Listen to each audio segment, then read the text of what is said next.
Yo, man. This sister over here, man. I'm trying to see what's good, dude. So my homie over there with the head, man? Yeah, man. She definitely look like she charged some crystals, man. Yo, she definitely could align your chakra for real. Yeah, that Juju right, man. Let me see what's good. See if she carry herself like a goddess. Dido sit in his king chair. I need me a queen here. My jeans ain't that baggy. I ain't wearing no tight gear. Harlem, New York. I talk where Malcolm and Garvey walk. I only kill at mattress. Draw your outline in body chalk. I ain't trying to be nasty, but I tell if you ask me. Plus these sisters need to know my lap ain't no fag seat. No haste for procreation. I ain't wasting your company. Love to be the guard of your prayers and catch a felony. Ready to protect you from the sheriffs and his deputies. Now check me. I ain't Mayweather, but I hit that bag to make it last. I walk the path, need some healing from the whiplash. Usain Bolt, I season tracks, come be my Mrs. Dash. I'm Dido Green, tell my daughter, baby, stack your cash. What's the 411? Let me know something. What's the 411? What's the 411, queen? What's the 411, king? I'm about to do my thing. Yeah, you about to do your thing. What's the 411, queen? What's the 411, king? I'm about to do my thing. Yeah, you about to do your thing. What's the 411, queen? What's the 411, king? I'm about to do my thing. Yeah, you about to do your thing. What's the 411, queen? What's the 411, king? Yeah, I did my thing. Yeah, I know you did your thing. Yeah, bro, what makes you different from the next brother? Black power speech, would you really face this beef? I hope the heart inside your chest intact. Have you rapping, tapping out if I throw this back? I ain't got no time for Uncle Tom's, that's a Becky's man. On the block the next day, screaming free the land. Black and sight, but in your heart, there's a whiter man. I'm not having that, no, I'm not having that. I'm the goddess, you the god, that's how it's got to be. I'm Jazzie, ain't no coons running up in me. I seen it happen to my sister and her friend Shanice. Righteous step, respect, protect, then we'll be free. So if you with it and earn your 7 digits, then I trust you'll catch me if I fall. If you with it, let's decipher chemist walls. Yeah, so what's the 411, huh? Yo, Che Black, I seen Shorty from way back. I think she right, brother. Yeah, what's up, man? She giving you that flavor? What's good with that? All that flavor, all 32 Baskin Robbins ain't got nothing on her. That Juju is correct. Good word, I heard that, man. Yo, man, Pastor Green need a first lady. I think this is it. So, man, go holler, man. Go in with it, man. Yeah, I think I'm gonna see what's up. Trying to go season vegan, baby. All this love, all you can have. Dido Green knows you're special. All my life I fight for you. I need your strength to pull me through. You need me and I need you.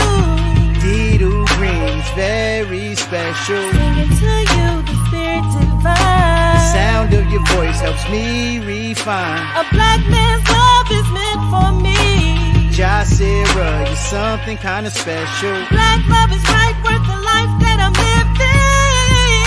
You're very special. Yeah, What's the 411, queen? What's the 411, king? I'm about to do my thing. Yeah, you about to do your thing. I said, what's the 411, queen? What's the 411, king? Yeah, you know I did my thing. Yeah, I know you did your thing.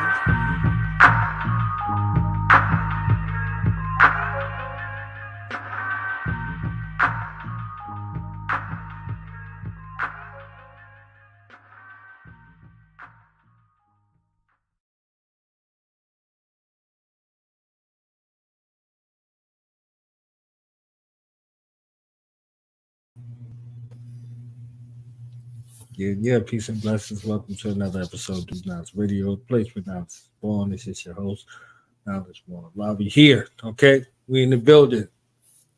You're not tripping, okay? You're not dreaming. We actually do have the founder of Something for the Culture here, okay? Look, she's here, all right? It's really, really hurt. And I know y'all seen us on a lot of stations and stages together. Y'all saw me on her platform, seen her on my platform.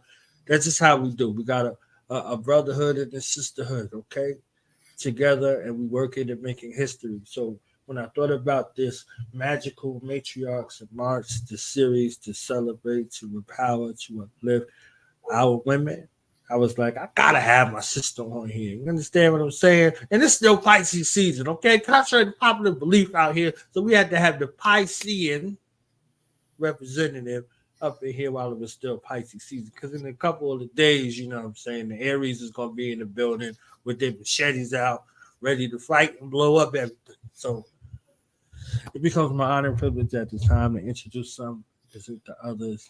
A hidden gem, okay? She don't talk a lot about herself. So I'm glad that she's here today to give us the Hennessy and the tea mixed together, the Hennessy.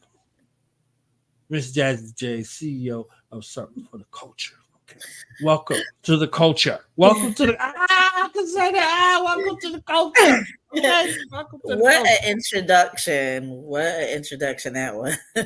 Thank you. Thankful What's for going you. on?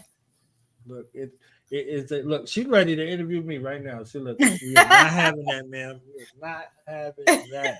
I'm glad that you're here, that you agreed to do this because, you know, like I said in the intro, you do a lot for so many people.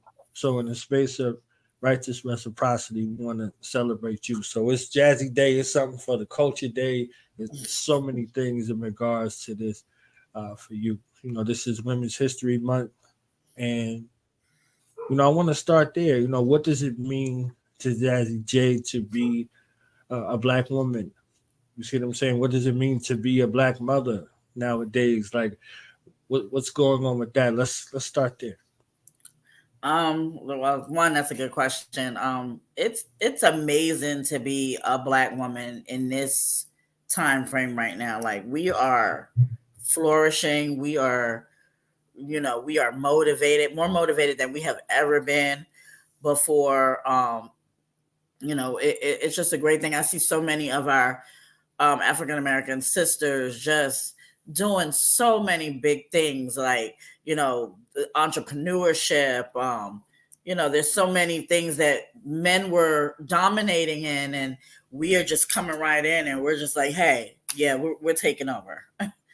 And as far as like being a mom, I just gave birth soon to be 4 months ago, on the 25th of this month, to a baby girl.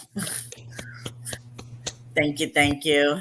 And this is actually my third and last kid. I have a boy and an oldest. My oldest is a girl, and it's a great time to be a mom right now. Like, I'm so blessed to be a mom to my kids. My kids are amazing. They're so smart, so talented, and just all around wonderful.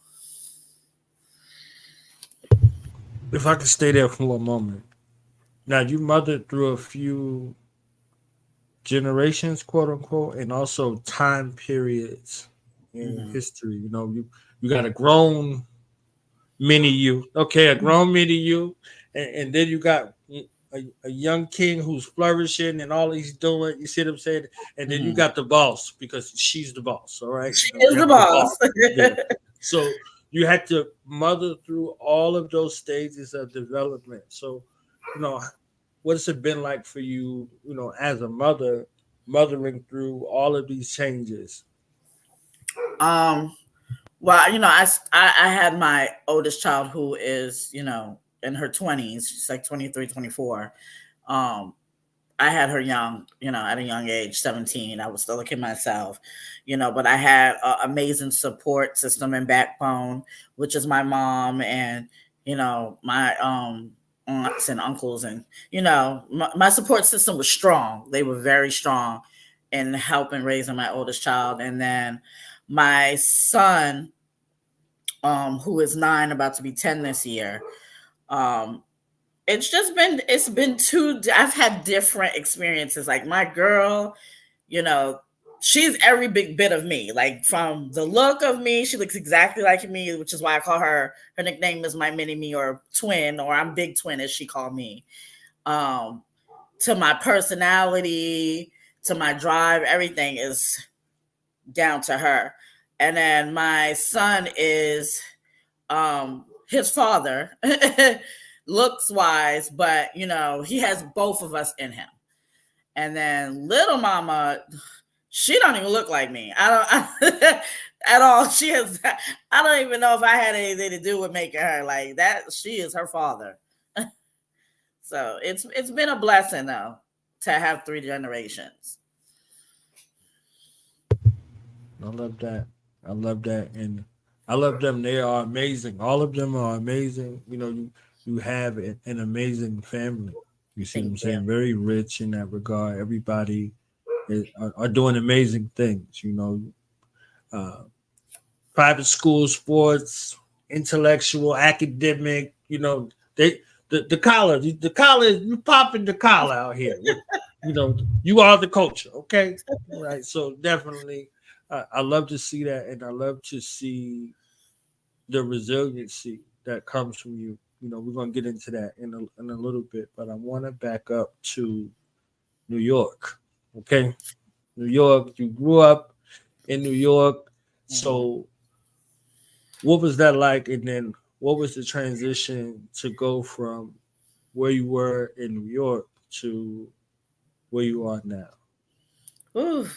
Well, I'm Bronx, born and raised. I'm a BX girl to the day that I die. Hardcore. I grew up in the Stevenson Commons, Castle Hill area. My whole growing up, I went to like IS 174, PS 182s, the Steve O High, Kips Bay Boys and Girls Club, which is everybody knows because J Lo was our counselor there, and you know, um, stuff of that nature. It was an amazing time to grow up. Then I experienced and saw so much at that time growing up. I'm an 80s baby. I grew up in that time frame up through the 90s, 2000s. So it was an amazing time in the culture, not to be cliche, but the culture to be raised in that era and surrounded by such great musical influences and everything of that nature. Like when I was growing up, the teen spirits of teen summits of BET was out, and I went through that area. So it was amazing. And how I got here to North Carolina, well, I have family down here, my uncle's family, cousins and stuff like that. And, it was a, time to move away, so to say, from New York, because New York is not the same as it was once when I was growing up.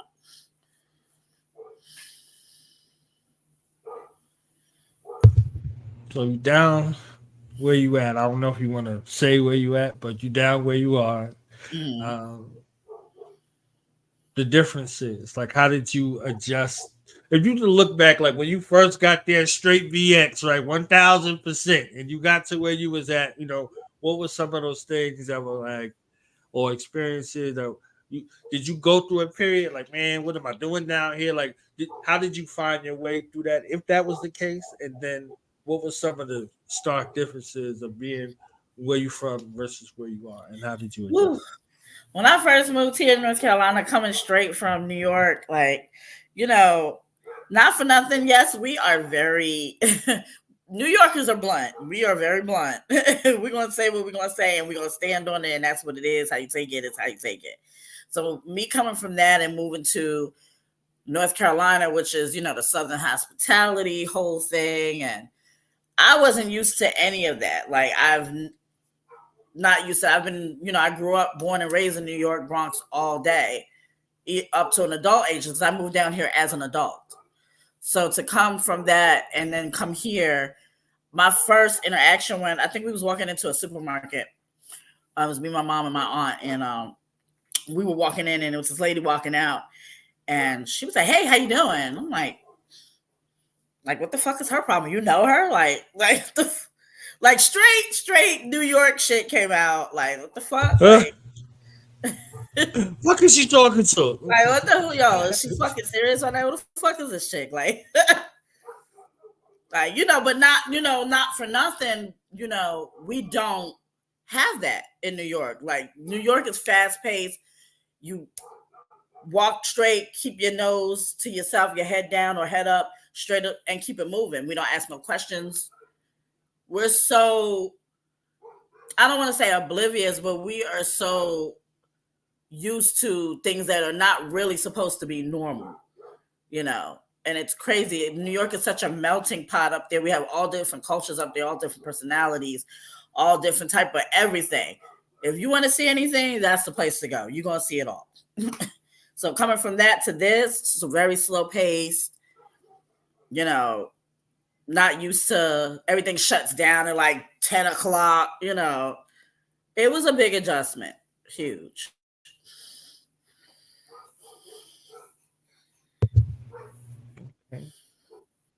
Okay. So you got there and you're here and you're making it happen.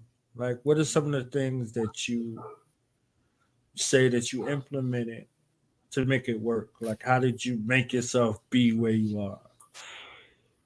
As far as like just in life or Just just in that area that you're in. You see what I'm saying? Like you said, you got there. It was like, all right. So how much adjusted? What kind of shifted around? Like, how did you make this play? Because it's your home now.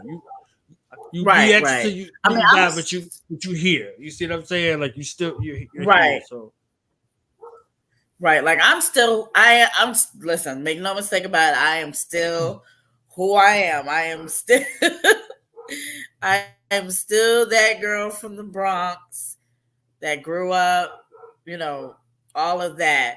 But I did have to kind of tone back, like not be so rough and be a little softer, be a little nicer, not be such a what the fuck are you looking at? You know, because they don't do that here, you know.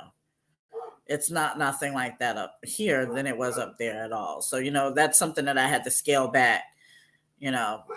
Now I'm, you know, I'll say to my neighbor, you know, hey, how you doing? You know, now I done got used to it. I've been down here for some time now. So, but when I first moved here, yeah, you was not going to get a hello out of me or how you doing? None of that. Or now for your children, I know your daughter and many of you and the young king, young prince, going back and forth. Like, so how did you relate those experiences to them? You see what I'm saying? And what was the first trip like with you bringing everybody back home? You see what I'm saying? Like, what was their experience? Did y'all discuss that? And what was that like? well, my daughter, when we moved down here, she was like 2. So she doesn't really remember much of New York, even though she was born there.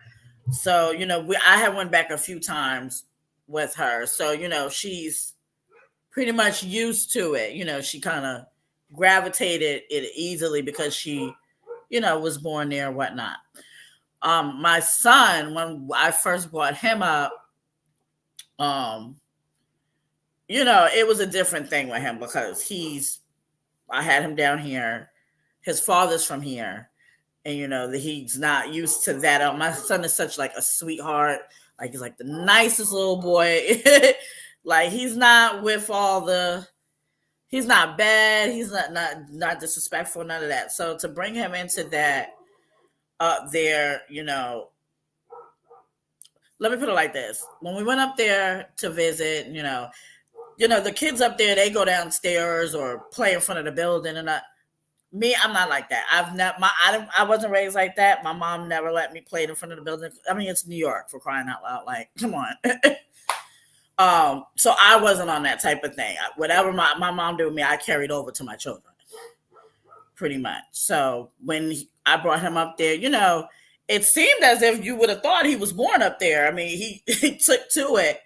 You know, he hanging on the block with his cousins and playing. But yeah, totally different experience for him than it was for my daughter. Were you worried about your son out there?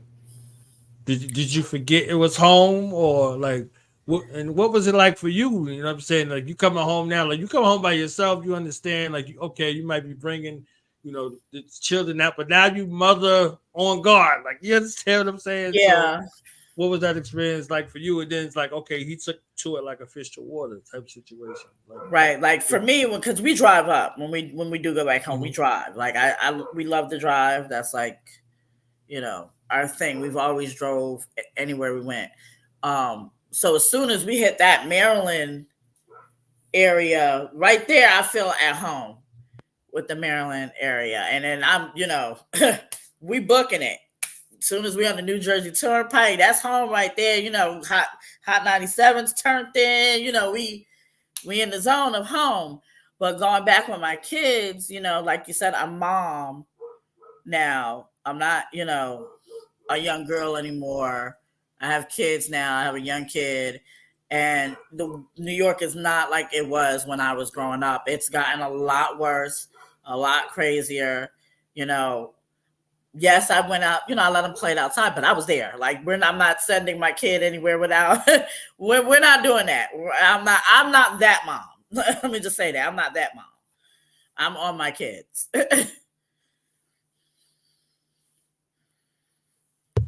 Well, that makes sense. That makes sense. And you know, the I don't know. For me, every time I go home, just to relate, I went home, you know, dolo, but I took my, you know, family once, so it's different. You see what I'm saying? Like you there, and it's whatever. But like being home, I'm home for a couple of days or a week or so.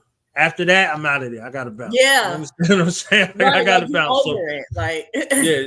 So did you find yourself in them spaces, you know, like that? Yeah. Like for me, yeah, I'm home. All right. Oh, yo. What's good? All right. Then after a couple of days, I'm out of it. It's a wrap. I gotta I was totally like that. Like after a couple of days, I'm like, all right. After I didn't did my shopping and you know, went to the places food wise that I wanted to hit, like, you know, Golden Crust, all that stuff, because I gotta get a beef patty and cocoa bread, all of that. I gotta get all that. I gotta get all of that. Gotta go to the bodega, I gotta go all of that. Right. After a few days, I was like, all right, I'm ready to go back home. Like, I'm ready to get back into my routine, ready to get back into, you know,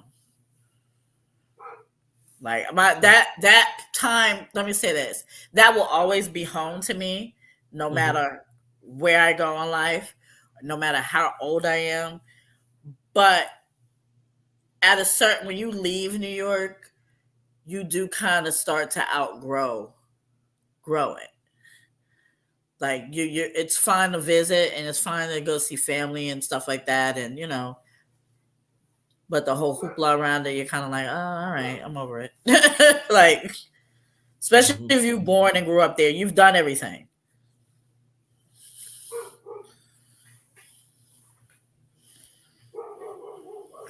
So now you here.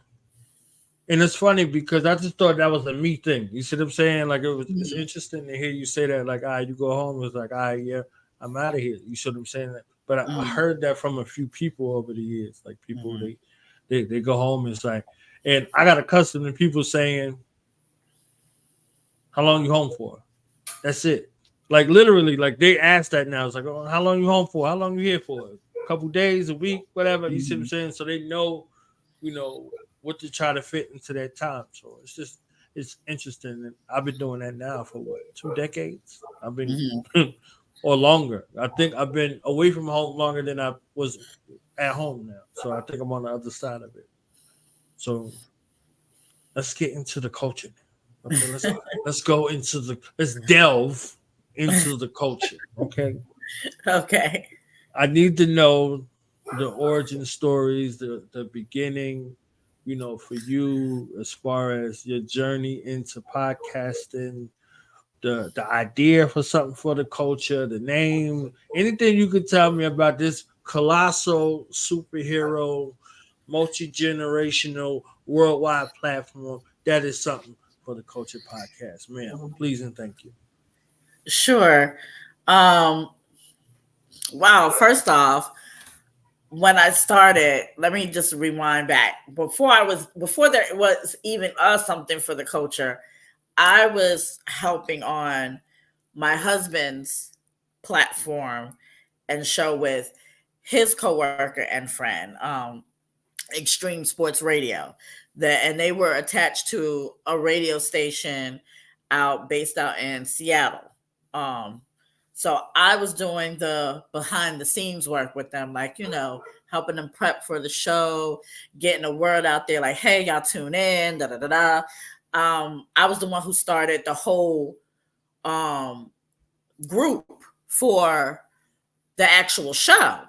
for them to interact because it's a sports show. So hey, y'all should have a group, interact with your fans or following, about games coming up or games that just just happened or whatever the case may be, So the group was amazing.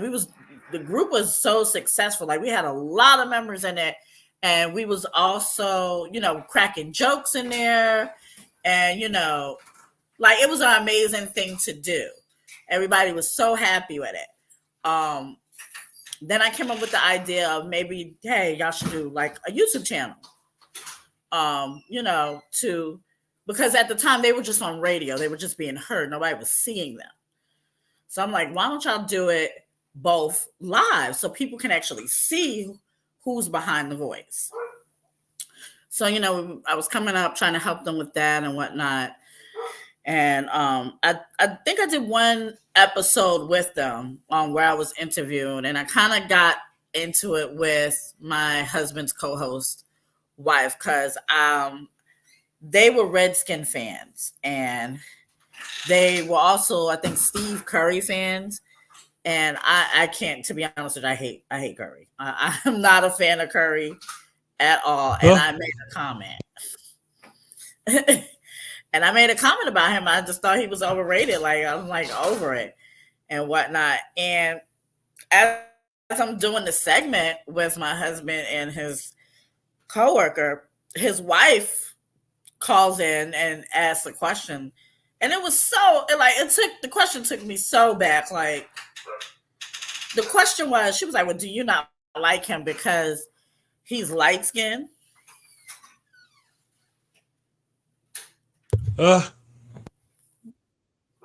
Immediately, like, one thing about me, I am not one to hold my emotions, and I'm not gonna hold my tongue. I'm gonna put it all out there. So I immediately was like, what the fuck does that have to do with anything? Like, what the F does that have to do with anything? I don't like him because I think he's cocky. I don't like, and I gave my reasons of why I did not like him or whatnot.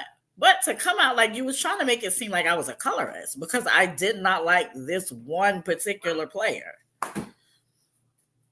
Nothing to do with, and he never said anything about his race, his color, anything of that nature. So moving on from that, they were building a good rapport, and I was trying to help them, grow social media wise with their platform. And just to be honest with you, because one thing, I don't like to sugarcoat anything, me and his co-host had creative differences. He did not want to officially pay me for the work that I had put in or was trying to put in to help them flourish as a one unit. So fine, I stopped helping them.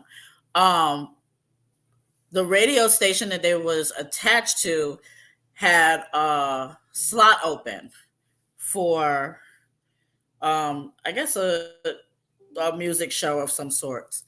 And they were looking for some new talent. So at the time, it was me and Jay Real from the Real Hip Hop Show, who's also based here in North Carolina, about 30 minutes from me, up against each other. I typed up a document and told them what my show would be about, what the name would be, and, so on and so forth. And I emailed it to them, and they picked me. And we had set up everything. We had a following going. We had a page going. People were ready to, for this new show coming, which was African-American dominated. It was me and my neighbor, my good friend, Mr. C Vocal, shout out to him, at the time this all started. And we had grew up like a huge buzz. Everybody was so excited for the show to come. And, here we come, the first episode comes, and somehow they mixed up our time slots when we were supposed to go live. And I had booked a guest. I had booked a guest, El Smooth out in Oklahoma. Amazing talent, amazing. Like, shout out to him because I'm so proud of him right now. He recently got signed. So shout out to him. So he was the guest, and I didn't want to disappoint the guests and not have the show. So I said, to Mr. C Vocals, I'm like, why don't we go live? That way they can see who we're talking to and we can interview him live. So we did that. A lot of people tuned in. It was an amazing interview. At that time, that's when the African Bambaataa thing came out about him, molesting. If you from the Bronx, everybody knew, about him being, a molester or allegedly essaying a few people back then. So being that he was tied into a certain group of people, which is Zulu Nation, so was El Smooth. So I asked about that. And that's kind of what we were talking about, his art, his artist work, his music, and, he let us on in a lot of insight stuff. There was a conversation had about the whole situation and whatnot. Fine. Live went amazing. The next day, I got an email from the radio station. They were upset that we went live and was basically like, well, since you no longer need us, we're not going to move forward with your show. Okay, that's fine with me. And I emailed them back and I said, that's fine. But understand this, I'm going to take my name because I came up with the name and the concept of the show. I LLC'd all of that. Because one thing about me, I'm not a dummy. Okay, business is first. And I moved on. I started working on my platform. I made a business page for Something for the Culture. And at the time, it wasn't something for the culture. It was something for the people. And I wound up changing the name to Something to the Culture. And from there, we started doing live interviews from, upcoming artists for free. We were doing it for free. And a lot of the people that were reaching out to me were Oklahoma. Now, mind you, I've never been to Oklahoma a day in my life, but I do have a very good girlfriend there and a few people that I know that live there. And once she put the word out what I was doing, everybody was just running to me and, showing me so much love and following, and the interviews was coming back to back. And from there, it was just like a boom, boom, boom, boom, boom, boom, boom. Now, I will say I put in a lot of work in the beginning, me and Mrs. C Vocals. Weekly, we were up there, reviewing music, interviewing a lot of local talent, from Oklahoma or North Carolina or New York, stuff of that nature. And yeah, that's pretty much how Something for the Culture got started. So you went from Something for the People. Mm-hmm. I need to know the inspiration for that, and then Something for the Culture, the reason for the rebrand, and what's kind of like the mission and the vision of it. And has it changed since your inception to now? If you were to look back at your, initial branding, vision statement, things like that, and if it has, how has it changed? Well, when I first started it, I knew I just wanted to do music because I love music. I used to dance professionally back in the day. I used to do ballet, tap, modern, all of that. So I love music. And I knew I wanted it to be about music. But then when I started to think about it, I don't want to be just like every other show. I want it to be different. I want it to be, we don't have too much. Yeah, we have BET, but BET has changed over the years. Like I said, we used to have Teen Summit and things of that nature that tackled issues in our community and brought stuff to the forefront that we needed to discuss and needed to try to get change for, solutions for, so on and so forth. And I just love how Teen Summit brought like the community and celebrities together. They were bridging the gap with that. And, that was something that I wanted to do. So that's what I had. That had a lot to do with the name change, to be honest with you. Man, shout out to our brother D Brad. D Brad was the reason for the team summits. Mm-hmm. He was the reason for the team summits, and he was the reason for like the rebrand of Eve and so many other artists that he worked with, behind the way. So the reason how we got that space was because of our brother D Brad, man, over there working at BET when BET was still Black Entertainment Television. I don't know what it is now. You see what I'm saying? I know they still got the name, but so Right. and then from the people to the culture. So how did you bridge the gap in between, and what was those offerings now in regards to the culture, and how did you want people who are tuning in or listening in to view your podcast from them? I wanted people to start. Well, not people. I wanted our people to start having conversations that we needed to have, like homosexuality, mental health, relationships, how African American women are overlooked in the media or treated in the media, stuff of that nature. Those things needed to be discussed, not just glossed over. We have like a 5-minute segment on Channel 9 News, and then we're talking about kittens. This is stuff that we need to talk about and get everybody's view on, and then get some solutions. Like, hey, what are we gonna do? How can we change this?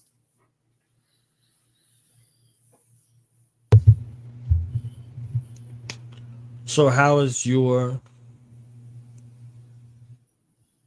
how is your perspective, not necessarily your perspective, but how has your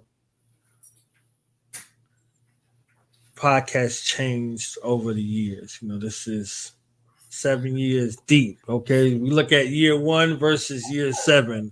Yeah. How much or how vast has things changed since, your 1 year anniversary show to now, going into your 7th year? Ooh, to be honest, it has changed drastically. Like I said in the beginning, we were doing reviews of music, of local talent, and that was basically it. Like, local upcoming, unsigned talent, people looking to get famous or heard, or all the people that couldn't get heard on the radio or get their music heard. We was taking them. We were getting their music out and listened to and heard from the masses and stuff of that nature. And then how's it changed to now? I mean, I some of the people that I have been blessed to talk with, such as Bill Duke and Fragile Star and Cassidy and Speech from Arrested Development. I mean, the list goes on. Like, I have been very blessed in that aspect. Well, I want to dive deep into that because I don't want you to leave nobody out, because you know how folks is. Like I'm saying, son, I seen you on that interview, son. You ain't even called my name, son. You understand what I'm saying? Like, so I want to get into the guests and give the guests the credence. But as far as your direction, how many times have you had to adjust over the years in regards to, building your brand, establishing your brand? Like, what's some of the stuff on the back end that people don't see? They might just see you on. It might just be like, oh, yo, she was Lil Vicious or she was Fredro, and she ain't got no issues. You understand what I'm saying? Like, give us some of the back end stuff that we missed. We just tune in like supporters, but what did it really take for you to sustain yourself over the years, so long, from year 1 to year 7? Well, for one, you have to be consistent. Like, consistency is key especially with doing podcasts. You have to always come up with things to talk about or discuss, or you have to always look about what's going on in your surroundings, especially whatever it has to do with your show, that you're able to keep it fresh and entertaining for people. Like you said, the Little Vicious and the Little Vicious interview alone, like, I mean, he's first of all a icon, a reggae icon. I mean, he was out when I was young. Like, we basically damn near grew up together. Like, if you was a New Yorker And yeah, especially in the Bronx, if your ass was going to the skate key, Little Vicious was playing. Okay, so to have him on and for him to tell us how he got started in the game and what influenced him and him giving advice to people trying to come up in the game. Hopefully that reached somebody that, maybe it could have been discouraged and not want to do music anymore for whatever reason because it wasn't getting heard or whatever the case may be.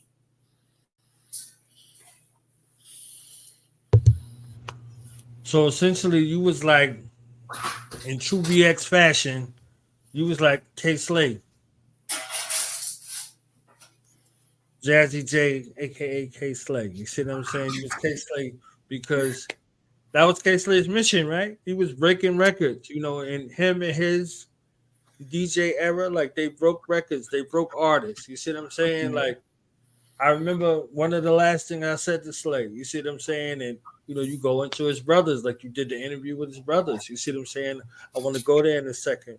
One of the last things he said to me was like, I just want to be remembered as somebody who did something positive for people. You see what I'm saying? So if you look at the Bruce Wayne, if you look at the Papoose, you look at so many artists. You see what I'm saying? And you see towards this transition, he was bringing so many artists together. People was like, yo, how he got 50 people over here, 100 people. It's literally, this is what he wanted his legacy to be, for him to be remembered. You see what I'm saying? Like, we know him as the drama king. You see what I'm saying? But he did not want that to be his legacy at all. When he left this world. So he wanted to be remembered for more than that, So, and a lot of that had to do with him going all in for artists and, other things happening in the business, trying to be the business with him. You see what I'm saying? So one of the things from his legacy, I believe that he wanted to be remembered for, why he brought so many people together, is because he wanted to do that. He wanted to be remembered in that fashion as somebody who was there to bring a bunch of people together. And how much love you got to have for everybody to drop everything and be like, all right, people who ain't did music in forever. You understand what I'm saying? It's like, all right, hop on this. I'm hop on this. I'm gonna hop on this. I'm gonna hop on this. So over the years to have that kind of acumen in regards to that. So I know I'm asked, now because you did the interview with his brothers, you see what I'm saying? The 8-foot tall, the superheroes, you see what I'm saying? What was that like for you, in the wake of everything that had happened, because you were right there in the midst of everything else. It's funny that you mentioned K-Slade because I actually did the interview with his brothers, who happen to be twins, the Towers. Shout out to them as well. That and it was right around April, if I'm not mistaken, around Easter time, if I'm not mistaken. Last yeah, it's been a year. That I did that interview with them.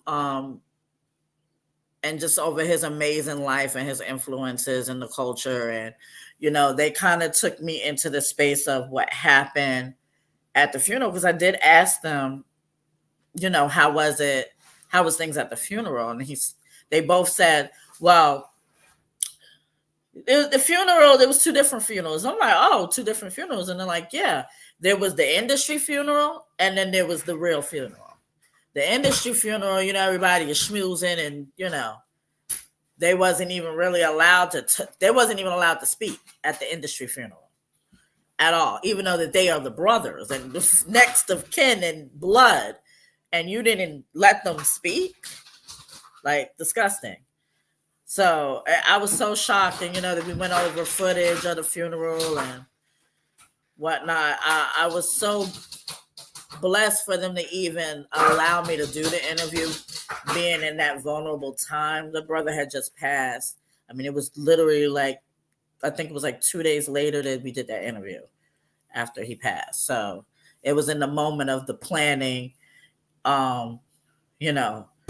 everything. So it was an amazing thing. And I, again, thank them because I was following them for a long time. Like from Twitter, old Twitter days, like when they was on 106 and Park, like we could go back because if you don't know the Towers, I don't know what to tell you because everybody knows them. So, but yeah, I was very blessed for them to do that. It was amazing. So let's go into defining moments of something for the culture. Okay. Okay. Defining moments, defining interviews, defining whatever. Since we're here, we're immersing ourselves in something for the culture. So for you versus us, okay? Like, what are some defining moments? If you could pick three of, excuse me, 3 or 4 defining moments, and then 3 or 4 defining interviews that were game changers for you. It's like, all right, I'm good. I'm all in here. I'm rolling my sleeves up. I'm all in. I would say my top one would be the Bill Duke. The Bill Duke interview was amazing. That man is such a bright star, such a humble person, very intelligent. And I mean, he gave such insight. And it's crazy because I was so nervous to interview him. Out of everybody that I have interviewed over the 7 years, out of all the celebrities that I have done so far, he was the only one that I was nervous for because it's Bill Duke. Like, he's an icon, a legend. He's been in everything, like everything you can imagine, from Sidney Poitier to he's worked with Tyler Perry. Like, I was shitting bricks. I ain't gonna lie to you. I was shitting bricks. And, we talked a little bit before the interview started, and, it was very nice. He asked me about me and, just a general shooting the breeze. And then after the interview, he was so impressed. He was like, I'm very impressed of the whole interview you did with me and just how you handled everything. Like, he loved it, and I was very thankful for that because like I said, it's Bill Duke, honey. Like, like Bill Duke. He was like, you asked questions of things that nobody has asked me before of whatnot. So I'm just like, wow. Like, and not for nothing, I got him to say his famous line from, his famous movie that mostly every Black American knows. You bought the beer at 12 o'clock. You done fucked up, right? You done fucked up. So, I mean, that was amazing to get him to say that. And he was so tickled to even say that line after all those years. So that would be my top one. My second one, Cassidy. Because, a lot of people think that Cassidy that he's an asshole. I'm going to just be a straight. He's an asshole personality. And I didn't get that. I did not. I would be lying if I sat up here and said that he was an asshole. Cassidy is cool as the motherfucking fan in your house on a summer day. Okay, it's cool as hell. Like, before the show, he asked me respectfully, like, can I smoke? Or I'm like, yeah, like, yeah, like, hell yeah. Like, shoot, do what you do. Okay, like, he was very cool, again, asked questions about me and, very, very nice guy. He was very honest about the things that we talked about during that segment. So it was a good interview. I say for my third one, it's a split.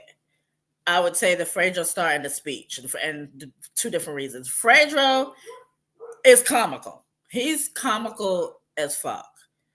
I asked him a question. Because I'm a big Moesha fan. Like, I grew up on Moesha. Like, I was tuned in every Monday night, singing the songs, all of that. I was a Q fan. Like, you couldn't tell me that me and Q were not going together. Like, I don't care what Brandon was talking about. Me and Q were going together in my mind. Okay, so when I interviewed him, back in the day when we were coming up and the show was out, it was said that him and Moesha, kind of linked up or hooked up. So I asked him straight up. I'm like, did you smash Mo? Like, did you smash Moesha? And he bust out laughing. Like, and it was crazy because he was in the parking lot. I think he was in LA at the time, shooting for his podcast at the time. and he was in the parking lot of his car, and the reception was kind of shoddy up where he was. So when I asked that, he bust out laughing and like it started glitching. But then he came back and he was like, "See, you asking that question, look what happened." And I was like, yeah, we want to know, did you and Moesha smash? And and for y'all that want to know the answer, go check out the interview. It's on YouTube. Go check that out. Yeah. And Speech from Arrested Development, with him, he was so insightful about our community. Like, you can tell, how you come across somebody that says they want to do right by our community or do this, that, and the third for their people, but you already know they're not really, they're all talk. I didn't get that from him. Like, I did not get that from him. Like, I got, this man wants to, if he could take the shirt off his back for everybody in the community, he would do it. Like, it was a blessing to speak to him. And again, like, after my interviews, a lot of my interviews, we do have like a little moment where we kind of chop it up after and whatnot. And, he told me he would love to come back anytime I needed him or anything of that nature and whatnot. So yeah, those were my favorite ones. Deep. Okay. Deep. Your speech was amazing. Mm-hmm. Fredro was amazing. Got 2 parts with Fredro. We did more reminiscing than music than anything else. We just reminiscing about regular life, Yeah.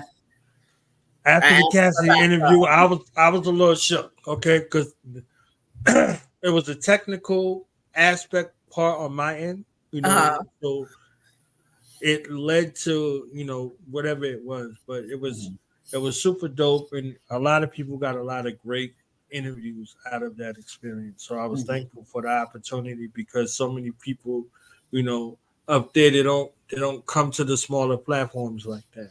But I want to ask you about maintaining relationship equity, because you do it in such a fashion to where you could call somebody at the drop of a hat. You see what I'm saying? Like, what's some of the keys to keeping those relationships good, and these something for the culture anniversaries that be off the chain, okay? Folks just pulling up like, who's that? Oh, that's Cuban Link. Like, who's that? Oh, that's the mayor. Oh, who's that? Oh, you understand what I'm saying? I'm like, folks is coming up.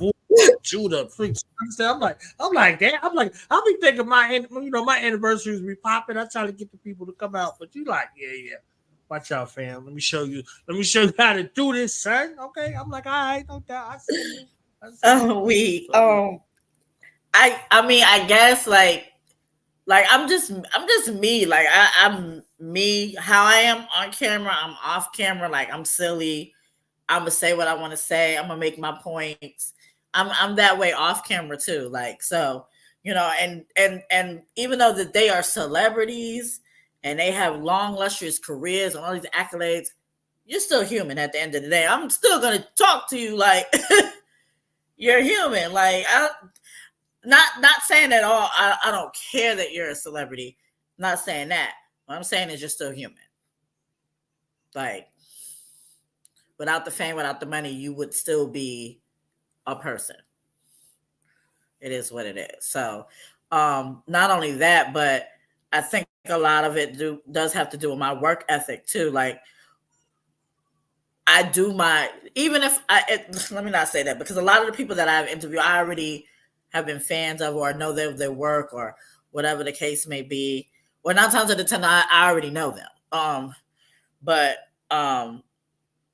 research is key. Make sure that you know who you're talking to and what they have accomplished and their accolades, and what they have upcoming. And just sometimes it don't even have to be what they're doing. Sometimes they just want to ask about them as a person. And a lot of people forget that these celebrities are human. They are real people. They're real feelings. They got real shit going on, and they go through shit just like we do.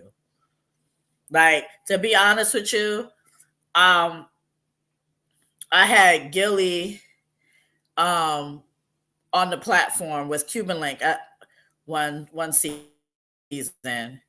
Well, he came back a couple of times on the culture, but Gilly, just a wonderful man, wonderful soul. He, did a lot of work with DMX. He was the road manager, and he's real tight with Cuban and all of them from Terror Squad.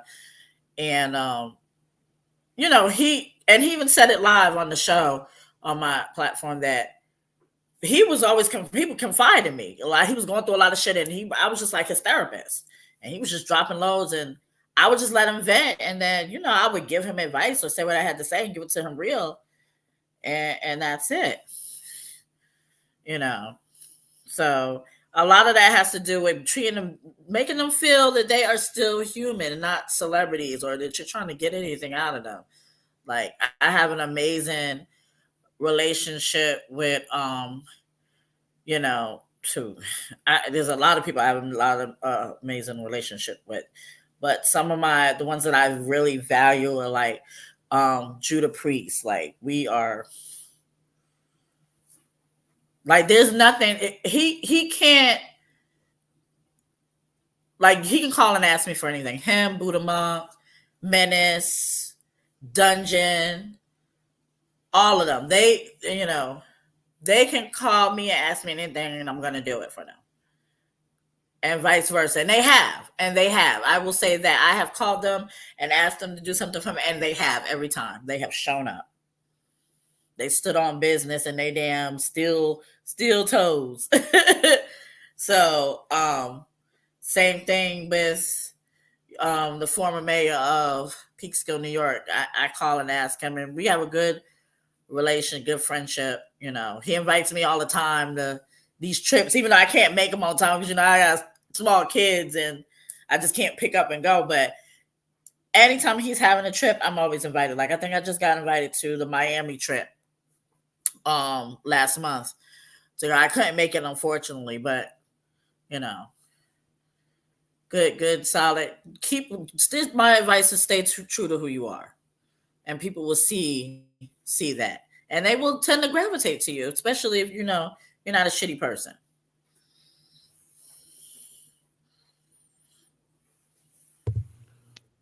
All right. Instead of me asking the last question, Angela's here. She has the last question. Okay. Okay. Shout out to Angela. Okay. Shout out to Angela. Okay. Put it up on the screen.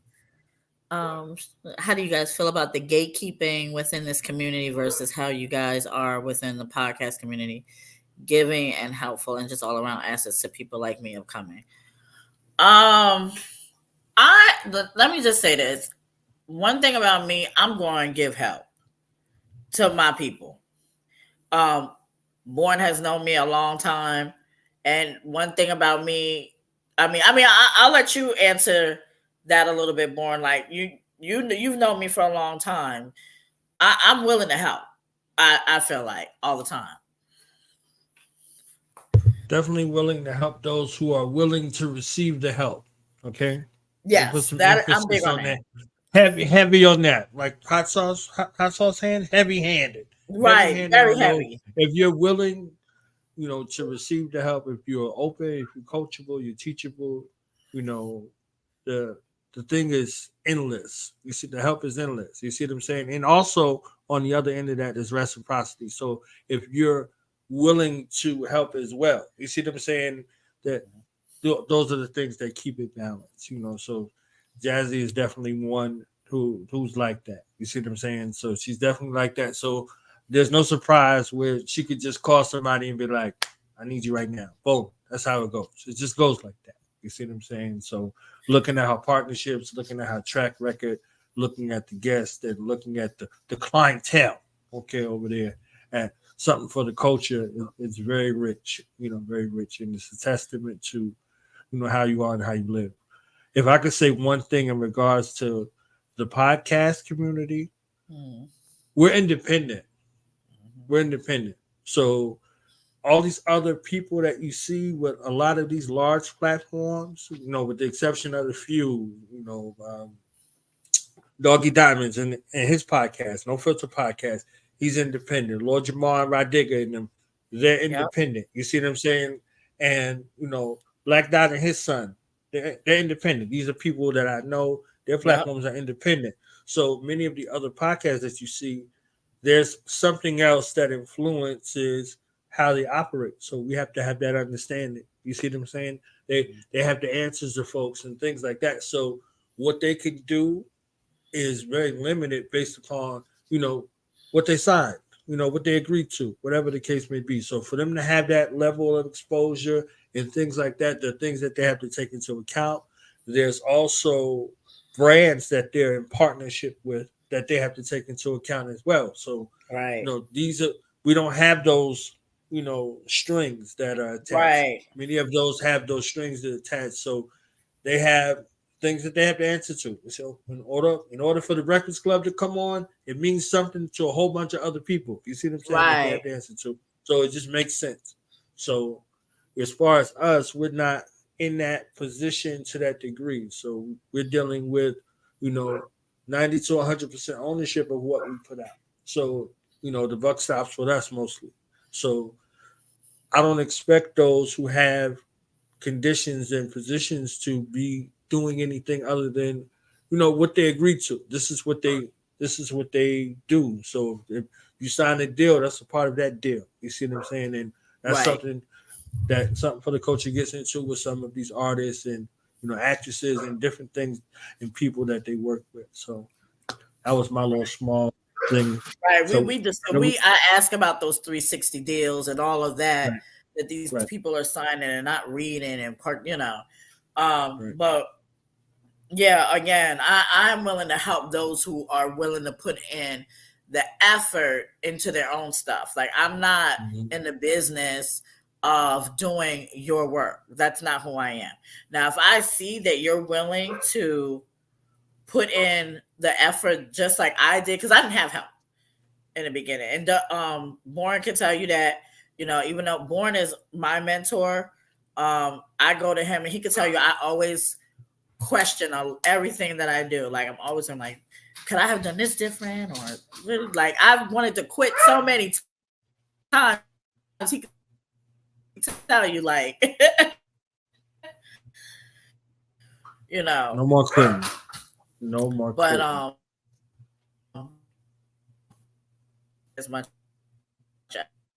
effort as I put in trying to, help you.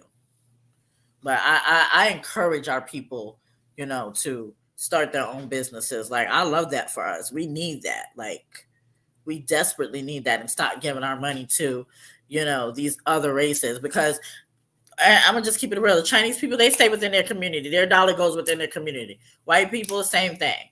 We're the only people that have to give our money to everybody else. But when it comes to us, we have a problem. And that's something that we need to stop doing. So I'm all about uplifting. I'm all about us moving up as a unit together, brother and sister, as it should be, and us flourishing as a whole community. That's a fact. So, final thoughts for the family before the dog takes over the show. You understand what I'm saying? Tell people where they can find you, how they can connect with you. For those who are out there listening and they want to be a part of something for the culture, they want to be a guest, they want to collaborate, they want to support. Please let them know how they can do that. So, if you want to be a guest on something for the culture, this goes for unsigned, upcoming, anybody's management team. You can email the show at somethingfortheculture@yahoo.com. I do go through those emails on a daily basis. If I don't answer you right, that same day, I'll try to get to you the next day. But I always try to answer in a timely manner. As far as my platform, you can reach me on all social media platforms. I'm on Facebook, I'm on TikTok, I'm on IG, YouTube, all of that. I'm also now doing other people's shows. I'm also co-host on other people's shows as of right now, as well on top of my show now. I have been blessed to doing that. I am on the Doe Show that's based out in South Carolina. on Thursday nights at 7:30 p.m. Eastern Time. On Friday nights, I'm a co-host on Urban Illustrated. That is based out of Texas. And that's at 7:30, 8 p.m. Sometimes it varies between the two. But for the most part, it's about 7:30, 8 o'clock on Friday nights. Sunday nights, I am on 2.5 Guys podcast. That is a movie and documentary based platform where we review movies and documentaries and shows. And we talk about a little bit about, some of the things that's going on in pop culture for that week. And that's on Sunday nights at 8 p.m. And y'all can get at me. And also, this is when I want to unveil a prototype that I just received today. Something for the culture shot glasses. All right. And okay. These are a prototype. These are being tested right now. So they're not out yet, but they are coming soon along, probably with some other items. But my lovely co-host, I don't know if she's still in the comments, Angela Fielder, she made these. So, and it's right by Real It Right Custom Designs. So y'all look out for that. And we got some amazing interviews coming up on the culture. Some things I'm working on. I don't really want to say too much because I like the element of surprise when I drop it, the flyers. But y'all follow me, YouTube, Facebook, TikTok. Y'all can email me. Hey, y'all can even get on my DMs. I'll answer. So, but my final thoughts, I'm just thankful and blessed to have an amazing 7 years of my platform, and it's still growing. So I want to thank everybody that's all my fans, my following, that has also boosted my Something for Your Taste Buds platform. That's my cooking platform, and that's for those people that like to cook recipes and looking for something different. That's also on Facebook. You can find that as well. But yeah, I just want to thank everybody.